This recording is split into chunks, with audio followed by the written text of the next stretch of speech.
मन हर साए रे। हरेली तिहार आए रे, खुशियाँ संग लाए रे। गाँव गाँव गूंजे बधाई, मन हर साए रे। हरियर होय खेत खार, सुख समृद्धि छाए रे। हरेली तिहार के सबोला, बधाई हो बधाई रे, बधाई हो बधाई रे।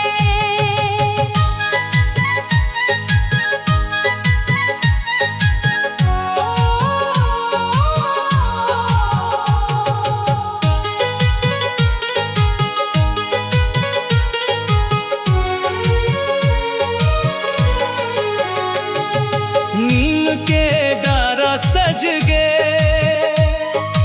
आंगन हरियर लागे। किसान भाई के चेहरा, खुशी ले आज जागे। नीम के डारा सज गे, आंगन हरियर लागे। किसान भाई के चेहरा, खुशी ले आज जागे। गौधन के पूजा होए, घर घर मंगल गान।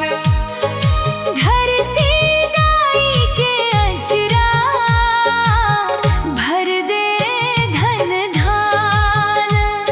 हरेली तिहार के सबोला, बधाई हो बधाई रे, बधाई हो बधाई रे।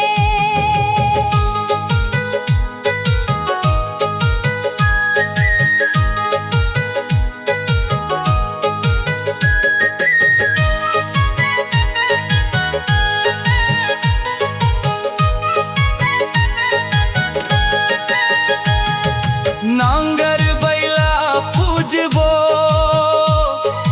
औजार ला सजाबो। नवा उमंग के संग माया के दीप जलाबो। नांगर बैला पूजबो, औजार ला सजाबो। नवा उमंग के संग माया के दीप जलाबो। गेंडी चढ़ के नाचबो, संग संग गीत गाबो। हरेली के पावन दिन ला, मिलजुल के मनाबो। तिहार के सबोला, बधाई हो बधाई रे, बधाई हो बधाई रे।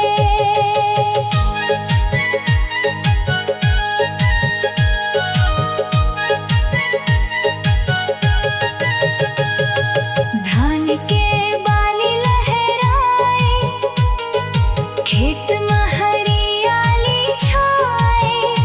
बरखा रानी बरसत जावे, सुख के संदेश लाए।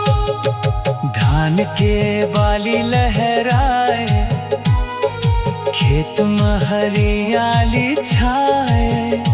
बरखा रानी बरसत जावे, सुख के संदेशा लाए।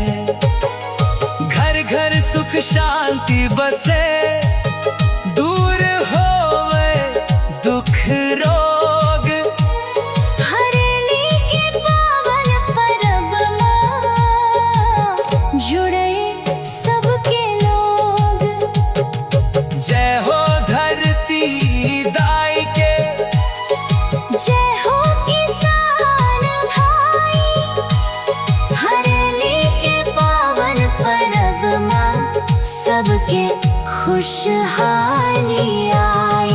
नाचब रे गावत चलवा, बाजे ढोल मंजीरा, तिहार के सबोला। बधाई हो बधाई रे, बधाई हो